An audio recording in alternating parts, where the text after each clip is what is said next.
Los alienígenas psicóticos torturaron a un niño pequeño.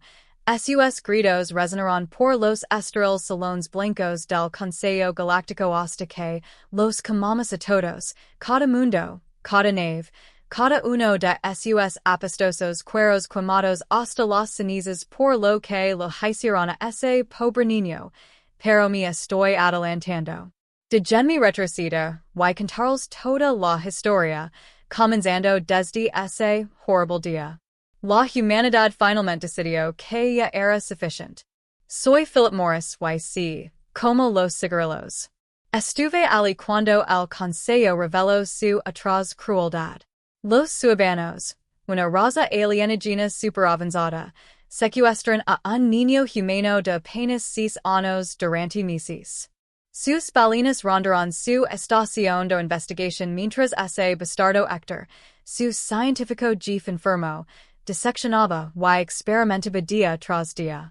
El bisturi cortaba la piel mientras los ingenieros calibraban máquinas para infligir el máximo dolor óseo. SSWHY agullas pinchaban, todo en nombre de la sádica curiosidad de ir. Quería ver cuánta agonía podía soportar un niño humano antes de romperse. Cientos de personas debieron haber oído esas sangrias gritos espeluznantes, pero nadie lo sabía. El Consejo, por supuesto, los poderosos representantes de 100 especies simplemente no les importaba. La tecnología suave era demasiado valiosa. Sus dispositivos de camuflaje eran demasiado poderosos. Así que el Consejo dijo que esos niños carniceros retorcidos se contentan. El padre del niño era solo un humilde granjero, John.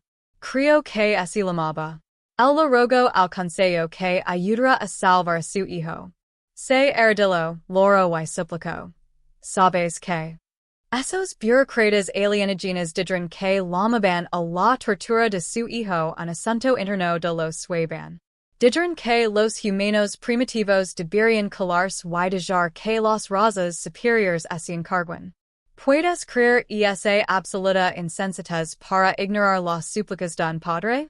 Las manos de John temblaban mientras pilotaba su destartalada lanzadera de vuelta a la tierra. Lo había fallado a su hijo. Esos burócratas desalmados del Consejo lo habían dado la espalda, contentos de dejar que un niño sufriera por sus políticas. Pero ya no había terminado de luchar, en hay mucho menos. Voló directo al comando central del EDF. En el centro de una imponente fortaleza, repleta de cañones y línea de soldados de morada acerada, Jan marchó hasta la puerta, todavía con su overall manchado de tierra. Desde la graña, necesito hablar con quien esté al mando. Es urgent.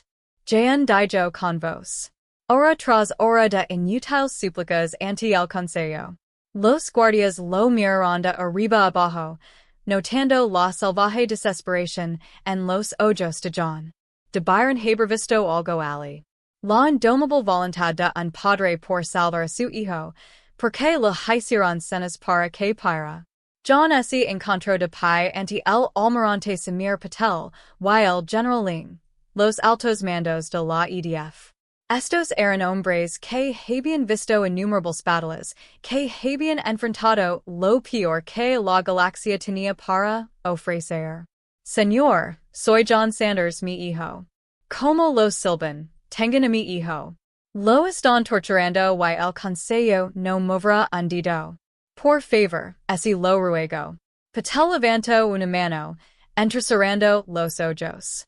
Sabemos quién es usted, señor Sanders. Hemos estado monitoreando la situación de su hijo. Nos inclinamos hacia adelante. Aprieto la mandíbula. Hemos visto la evidencia de lo que hacen esos sádicos. Tenga la seguridad de que no tenemos intención de permitir que esto continúe. Jan casi se desplomó de alivio. Por fin alguien escuchaba. Alguien estaba dispuesto a actuar. Patel, y no perdamos tiempo. Enviaron un mensaje directo al Consejo Galáctico, devuelven al niño humano y a cualquier otro prisionero, o preparense para la guerra. El Consejo se burló del ultimátum. La humanidad era una especie menor. Una nota al pie. En la Historia Galáctica, ¿qué podrían hacer contra el poder de 100 mundos? Pronto descubrieron que la EDF había estado ocupada aumentando silenciosamente su fuerza. Desarrollando armas y naves que superaban con crexitud lo que la galaxia había visto. Y ahora una enorme flota humana apareció en el espacio suban. Una armada que eclipsaba. Los alienígenas psicóticos torturaron a un niño pequeño. Sus gritos resonaron por los estrellas salones blancos del Consejo Galáctico hasta que los quemamos a todos, cada mundo, cada nave, cada uno de sus apestosos cueros quemados hasta las cenizas por lo que lo hicieron a ese pobre niño, pero me estoy adelantando. De mi retroceder y contaros toda la historia, comenzando desde ese horrible día. La humanidad finalmente decidió que ya era suficiente. Soy Philip Morris, y como los cigarrillos. Estuve allí cuando el Consejo reveló su atroz crueldad. Los ciudadanos, una raza alienígena superavanzada, secuestran a un niño humano de apenas 6 años durante meses. Sus balinas rondaron su estación de investigación mientras ese bastardo Héctor, su científico jefe enfermo, diseccionaba y experimentaba día tras día. El bisturi cortaba la piel mientras los ingenieros calibraban máquinas para infligir el máximo dolor óseo. SSWH y agujas pinchaban, todo en nombre de la sádica curiosidad de ir. Quería ver cuánta agonía podía soportar un niño humano antes de romperse. Cientos de personas debieron haber oído esas sangrias gritos espeluznantes, pero nadie lo sabía. El Consejo, por supuesto, los poderosos representantes de 100 especies simplemente no les importaba. La tecnología sueban era demasiado valiosa. Sus dispositivos de camuflaje eran demasiado poderosos, así que el Consejo dijo que esos niños carniceros retorcidos se contentan. El padre del niño era solo un humilde granjero, John. Creo que se llamaba. Él le rogó al Consejo que ayudara a salvar a su hijo. Se arrodilló loro y suplicó. ¿Sabes qué? Esos burócratas alienígenas dijeron que llamaban a la tortura de su hijo un asunto interno de los sueban. Dijeron que los humanos primitivos deberían callarse y dejar que las razas superiores se encarguen. ¿Puedes creer esa absoluta insensatez para ignorar las súplicas de un padre? Las manos de John temblaban mientras pilotaba su destartalada lanzadera de vuelta a la tierra. Lo había fallado a su hijo. Esos burócratas desalmados del Consejo lo habían dado la espalda, contentos de dejar que un niño sufriera por sus políticas. Pero John no había terminado de luchar, ni mucho menos. Voló directo al comando central del EDF. En el centro de una imponente fortaleza, repleta de cañones y línea de soldados de morada acerada, Jan marchó hasta la puerta, todavía con su overall manchado de tierra. Desde la graña. Necesito hablar con quien esté al mando. Y es urgent. Jan dijo con voz. Hora tras hora de inútiles súplicas ante el Consejo. Los guardias lo miraron de arriba abajo, notando la salvaje desesperación en los ojos de John. Debieron haber visto algo allí. La indomable voluntad de un padre por salvar su hijo, porque lo hicieron cenas para que para. John se encontró de pie ante el almirante Samir Patel y el generalín, los altos mandos de la EDF. Estos eran hombres que habían visto innumerables batallas, que habían enfrentado lo peor que la galaxia tenía para ofrecer. Señor, soy John Sanders mi hijo. Como lo silban, tengan a mi hijo. Lo están torturando y el Consejo no moverá un dedo. Por favor, así lo ruego. Patel levantó una mano, entrecerrando los ojos. Sabemos quién es usted, señor Sanders. Hemos estado monitoreando la situación de su hijo. Nos inclinamos hacia adelante. Aprieto la mandíbula. Hemos visto la evidencia de lo que hacen esos sáticos. Tengo la seguridad de que no tenemos intención de permitir que esto continue. Ya en casi ese desplomo dolivio. Por fin alguien escuchaba. Alguien estaba dispuesto a actuar. Patel, why no perdemos tiempo. Enviaron un único y contundente mensaje al Consejo Galáctico. Devuelven al niño humano y a cualquier otro prisionero o prepárense para la guerra. El Consejo se burló del ultimátum. La humanidad era una especie menor, una nota al pie en la historia galáctica. ¿Qué podrían hacer contra el poder de 100 mundos? Pronto descubrieron que la EDF había estado ocupada aumentando silenciosamente su fuerza, desarrollando armas y naves que superaban con crexitud lo que la galaxia había visto. Y ahora una enorme flota humana apareció en el espacio suban. Una armada que eclipsaba las defensas suban. La galaxia observó con atenida incredulidad como las elegantes naves de guerra humanas, con sus cascos relucientes con escudos de energía avanzada y repletos de cañones de plasma, se enfrentaban a las fuerzas suban. Fue una visión que nadie esperaba ver pasar al primitivo. Los humanos pacifistas se habían transformado en un juggernaut militar de la noche a la mañana. La retribución de la ISS flotaba en el vacío. Un ángel vengador, listo para atacar una flotilla de acorazados de la EDF. Flanqueaba la nave insignia. Sus armas, listas y preparadas, en el puente. El almirante Patel se mantuvo erguido, con la mirada fija en la pantalla de la vista, que mostraba la estación de investigación subana. Saludadlos. Ordino Patel. Su voz, tranquila pero con una firmeza de acero. El oficial de comunicaciones asintió. Sus dedos sobrevolaron la consola. Un momento después, el rostro bullion de Héctor, el científico jefe subano, lino la pantalla. El almirante Patel arrastró su voz. Su tono, lino de condescendencia, resumaba. ¿A qué debo el placer?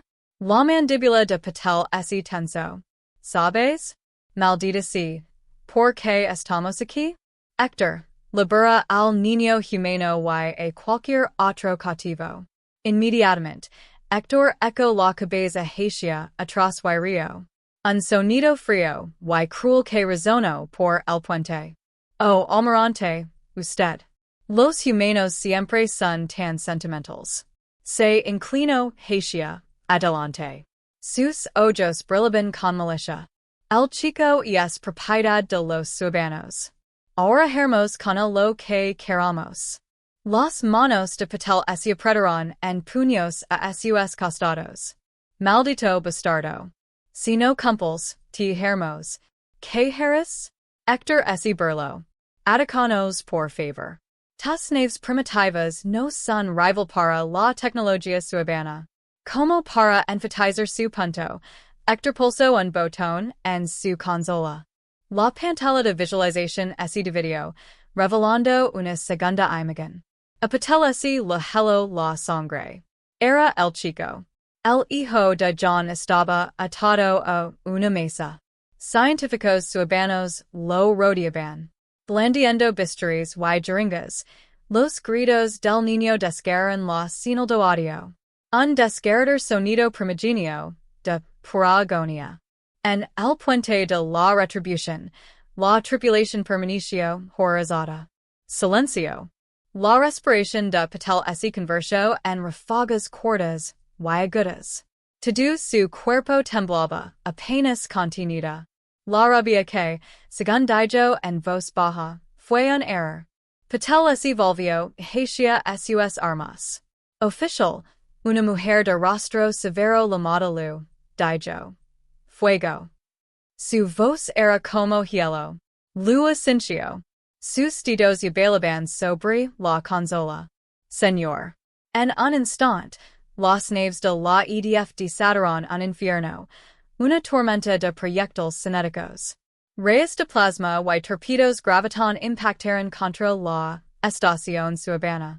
La descarga fue tan intensa que la pantalla se volvió blanca por un momento.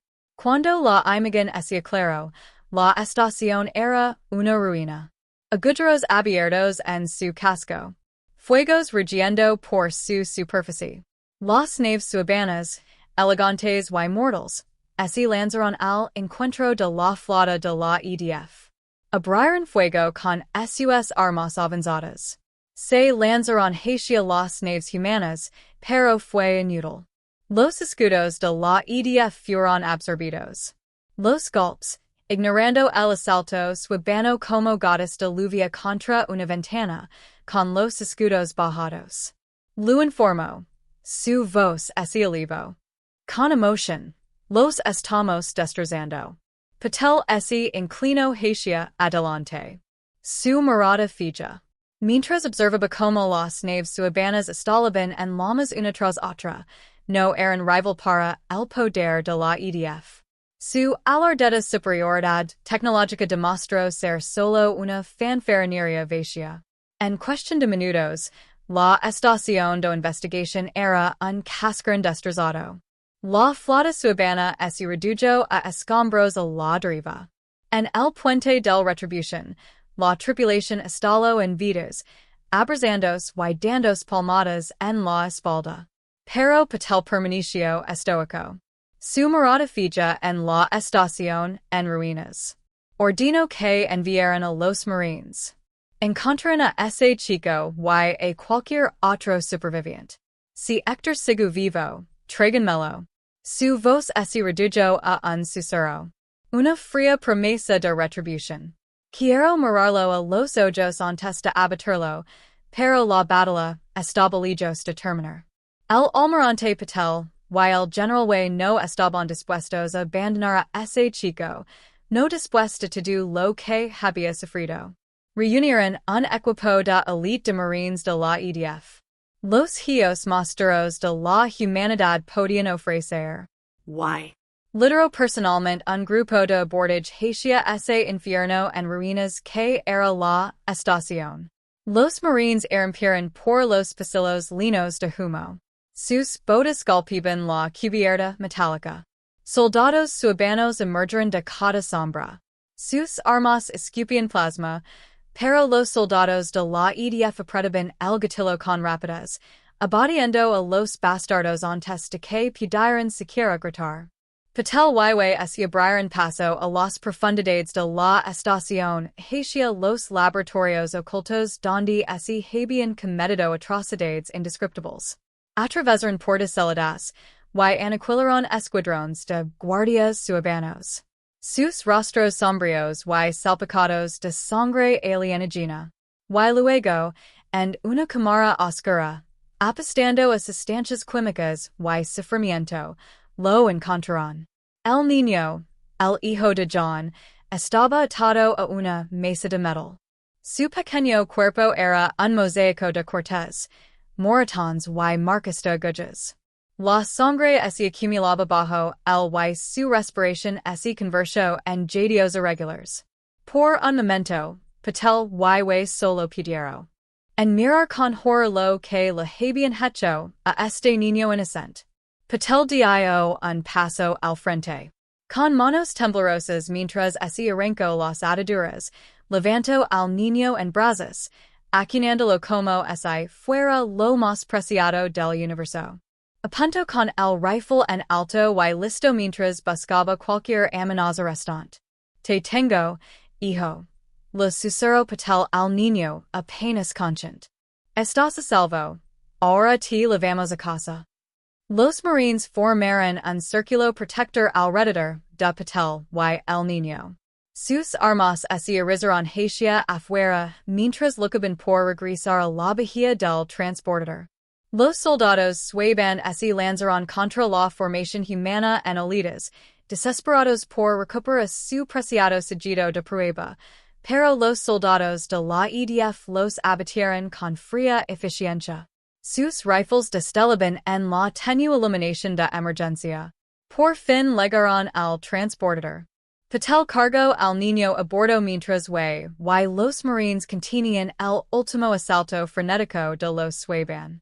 La escotilla ese cerro de golpe y la pequeña nave despigo, alejandos de la estación, en marinas y de regreso hacia la flota de la HFY que los esperaba en la bahía médica del transporter. Los médicos se abalanzaron sobre el niño. Mientras se quitaba los trapos empapados de sangre y evaluaba sus heridas, Patel observaba desde la puerta. Su rostro era una máscara de rabia, apenas contenida. Este niño, este inocente había sufrido. Planeta, la otra gran civilización, el azote de la galaxia, y no era todo. Lo que quedaba era la cascara rota de un mundo, su superficie marcada por la ira de una humanidad vengadora. Patel apartó la mirada con dureza y frialdad a la luz del planeta en llamas. Esto es solo el principio. Dijo con un granito bajo. La galaxia aprenderá a temer el nombre de la humanidad. Y que Dios ayude a cualquiera que se interponga en nuestro camino. Los médicos trabajaron furiosamente sobre el cuerpo destrozado de David. Sus rostros sombríos y sus manos firmes. Reconstruyeron los huesos destrozados. Cosieron carne desgarrada y lo llenaron de antibióticos y analgésicos.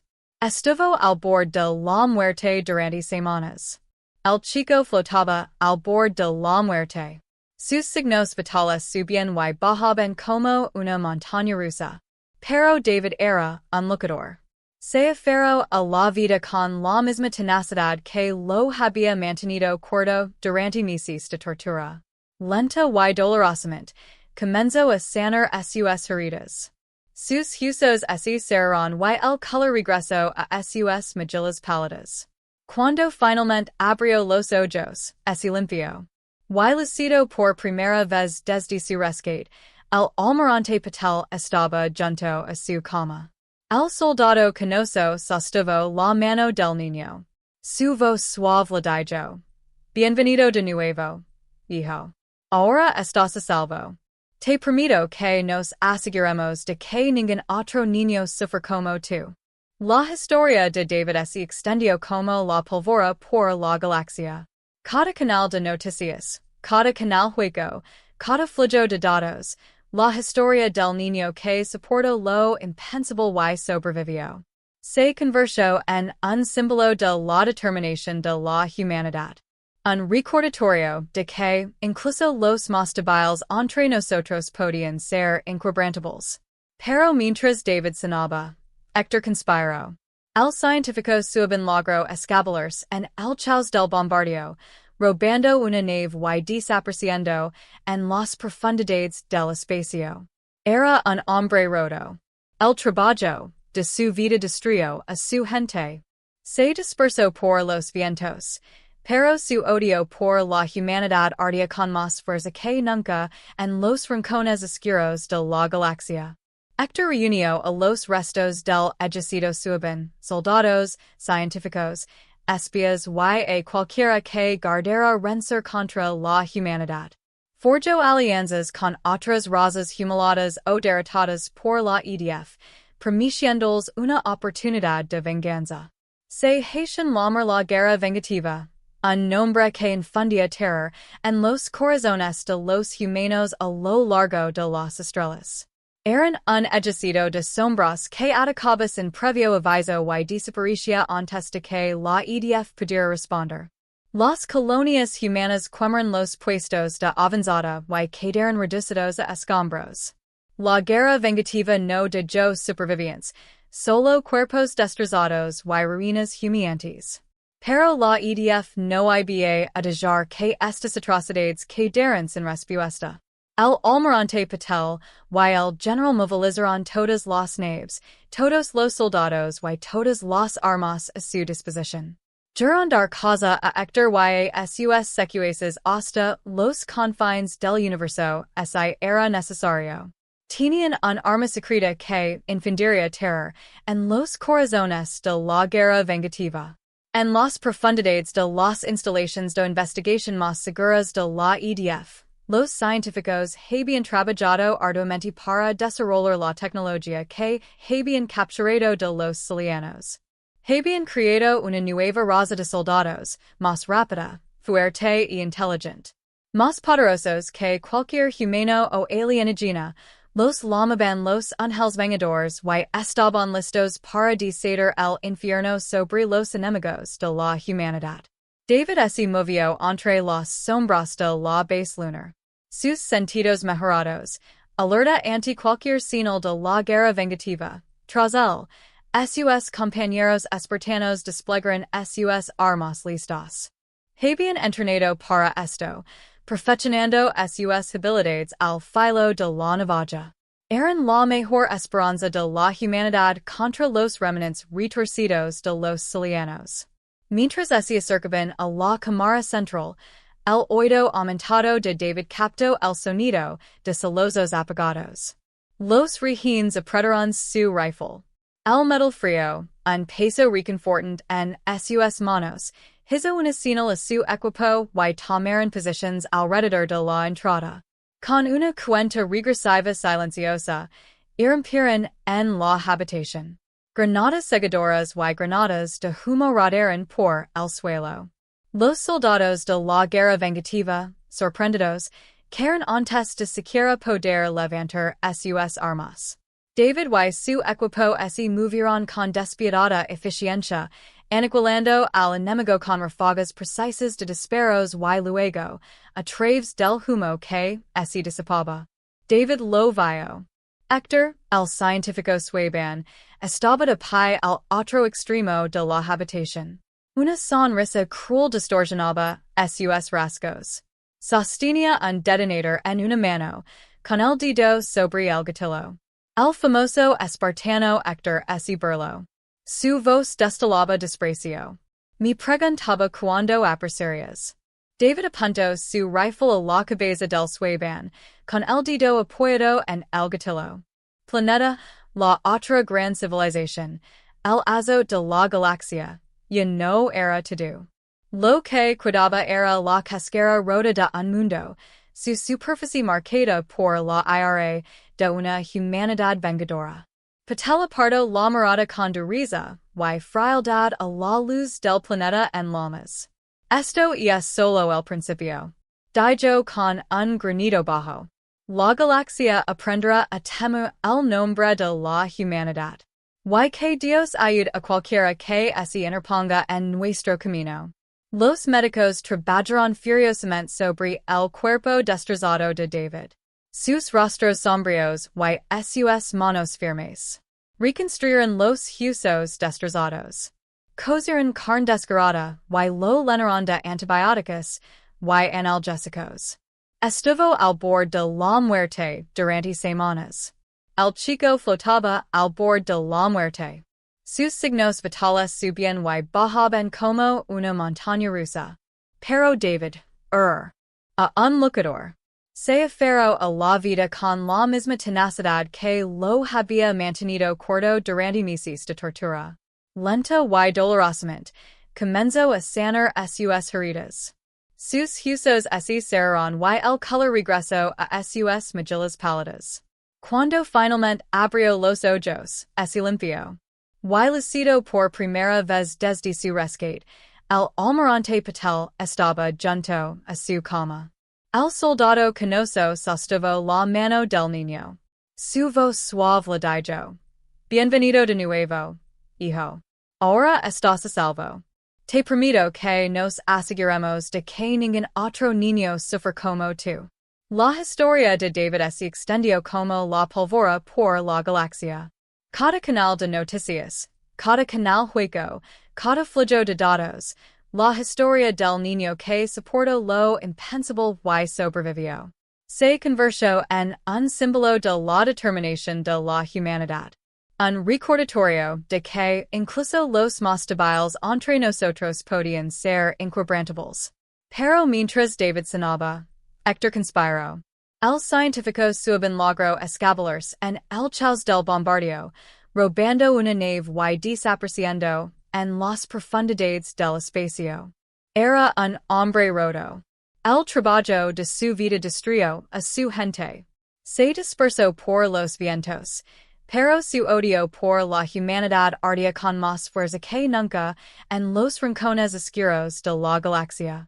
Héctor reunió a los restos del ejército suban, soldados, científicos, espías y cualquiera que guardara rencor contra la humanidad. Forjó alianzas con otras razas humiliadas o derrotadas por la HFY, prometiéndoles una oportunidad de venganza. Se hacían llamar la guerra vengativa, un nombre que infundía terror en los corazones de los humanos a lo largo de las estrellas.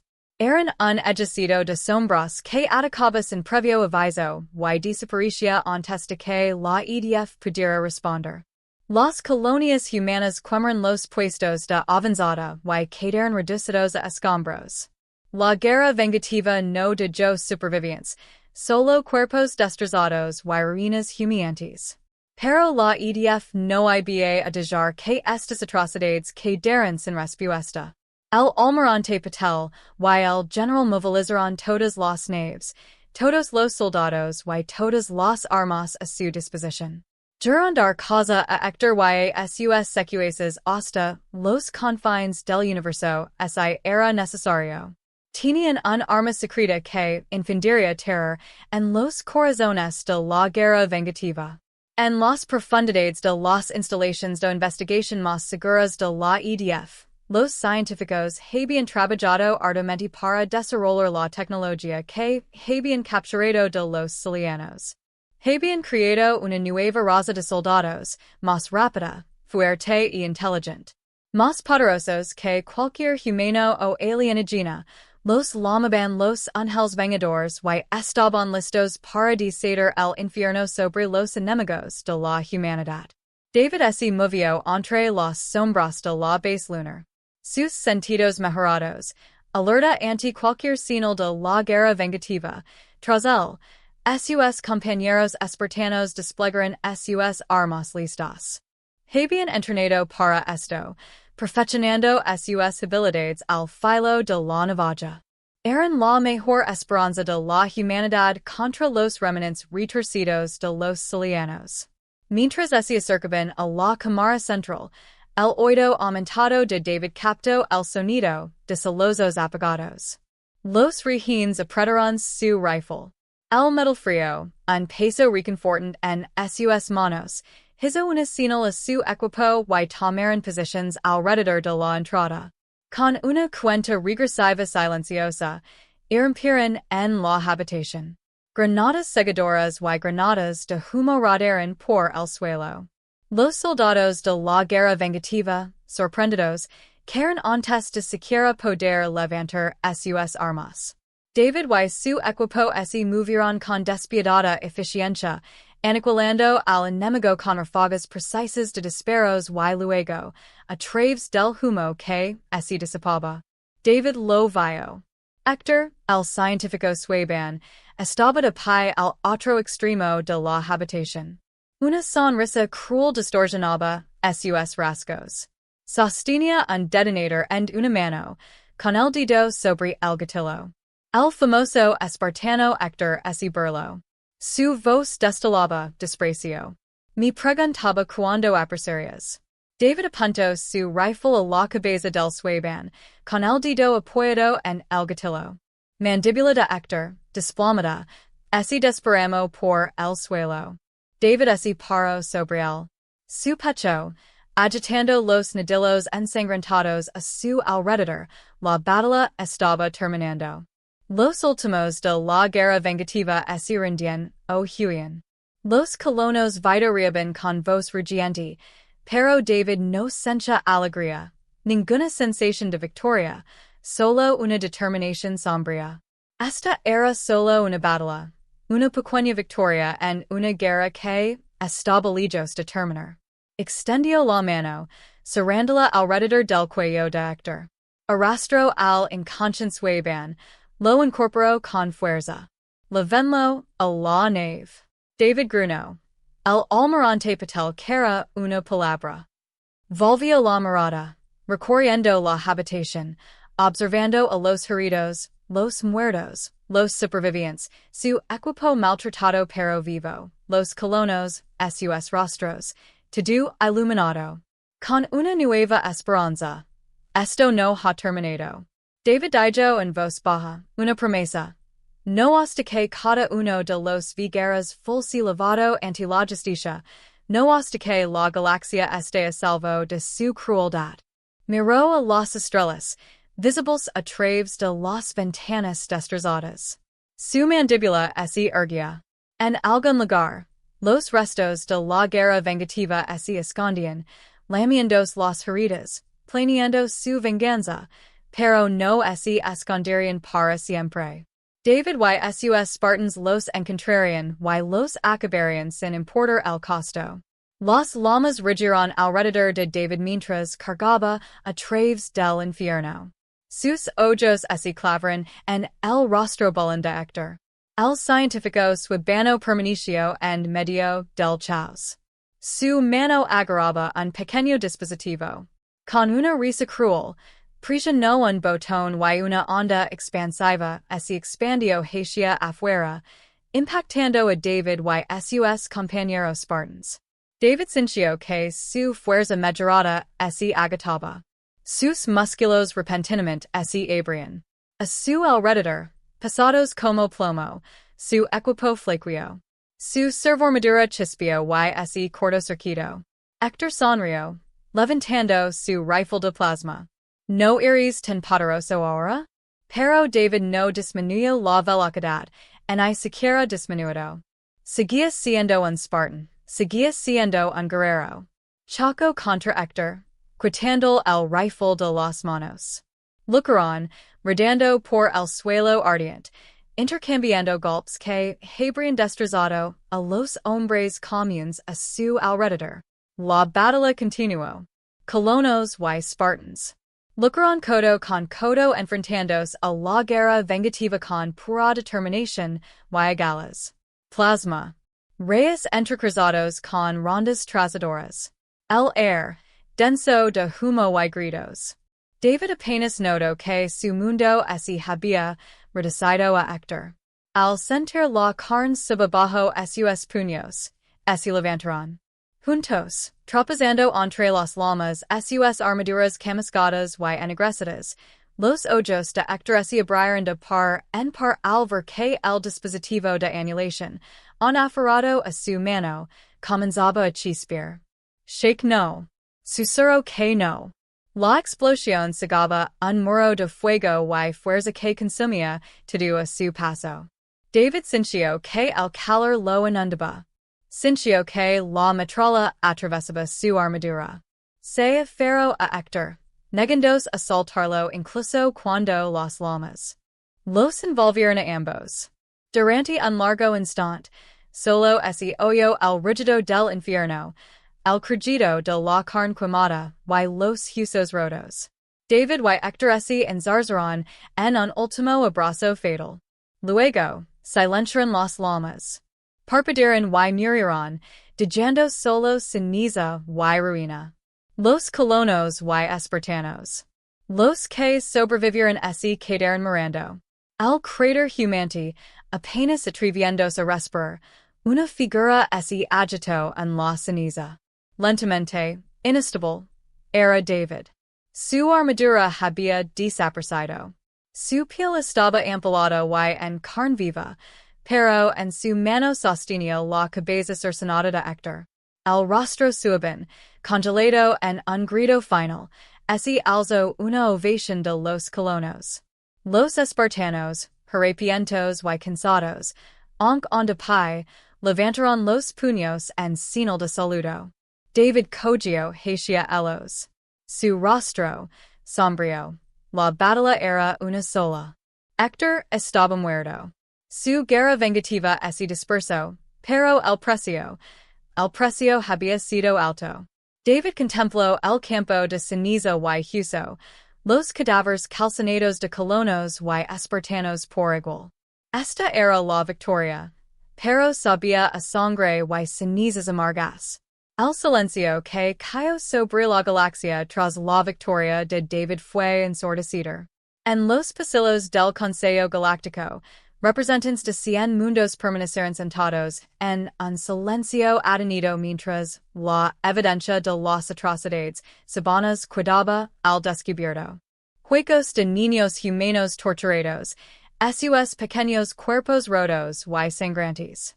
En un bucle infinito, el testimonio de los supervivientes, sus voces temblorosas, apenas contenidas, la rabia y el dolor resonaban por la cámara y en el centro de todo se encontraba David. Las cicatrices de su batalla con Héctor aún frescas, sus ojos atormentados por los horrores que había presenciado, habló en voz baja, pero sus palabras cargaban con el peso de mundos. Sabias, dijo, su mirada recorrió a los consejeros reunidos. Sabias lo que hacían y no hiciste nada. Desde que torturaron y asesinaron, y lo la más política. No hubo respuesta, en defensa ante una verdad tan innegable. Incluso el político más perspicaz no pudo encontrar palabras. Al final, solo había un caso de acción. Los sueban fueron expulsados de su puesto en el consejo. Despejados. Su territorio fue dividido. Colocados bajo la atenta mirada del HFY y sus aliados. Fue una humiliación, una castración de un imperio tan orgulloso, pero para David no hubo satisfacción en esta victoria. Las heridas que cargó, tanto físicas como mentales, eran demasiado profundas. En las semanas y meses siguientes, fue aclamado como un héroe. Su nombre fue pronunciado con reverencia por la gente de la tierra y más allá, pero no encontró consuelo en sus elogios. Los recuerdos de su tortura y de los amigos que había perdido lo atormentaban. Los momentos de silencio. Cuando los vidrios se desvanecieron y las cámaras se alejaron, pudo sentir el peso de todo esto sobre él. Intentó sumergirse en su trabajo, entregándose a una misión tras otra con un abandono imprudente, pero cada victoria se sentia hueca. Cada derrota, una nueva herida en su alma. Al final, se volvió demasiado para soportar. Un día, sin previo aviso en fanfaria, David simplemente desapareció. Dejó atrás sus medallas, sus elogios y se desvaneció en el vasto vacío del espacio. Algunos dicen que buscó la redención, una forma de expiar las vidas que había tomado. Otros susurran que no podía soportar el peso de su propia leyenda. Las expectativas de una galaxia que lo vio como su salvador. Pero la verdad, como siempre, es más complicado para David. No había paz ni consuelo hasta que se enfrentó a los demonios que lo atormentaban, así que vagó como un fantasma entre las estrellas buscando una manera de dar sentido a las cicatrices que lavaba. Paran los años y la galaxia siguió adelante. El EDF, reforzado por su victoria sobre los humanos, creció en fuerza y influencia. El Consejo Galáctico, escarmentado por su fracaso, duró mayor para ser mejores. Pero las cicatrices de lo sucedido nunca pudieron sanar por completo la memoria de aquellos torturados hijos de los valientes soldados que dieron sus vidas. Perduraban como una sombra sobre todo. Por eso, cuando la gente habla de la guerra urbana, lo hace con pesar. Recuerdan el heroísmo, el sacrificio, pero también el costo, el precio pagado en sangre y lágrimas, en vidas destrozadas y sueños rotos. Y es un recordatorio, una advertencia, del precio que la guerra cobra en el alma, y es una lección que la galaxia, con toda su sabiduría infinita, parece condenada a aprender una y otra vez, porque, al final, como dice el dica, solo los muertos han visto el final de la guerra y para aquellos que sobreviven y levan las cicatrices, tanto visibles como invisibles, la batalla nunca termina realmente. has legado al final de la historia. Si disfrutes esta historia y quieres apoyarnos, por favor, dale me gusta, y suscribid a nuestro canal. Por cada comentario que diga 88, le daré un me gusta a cada uno de ellos. Gracias por tu tiempo.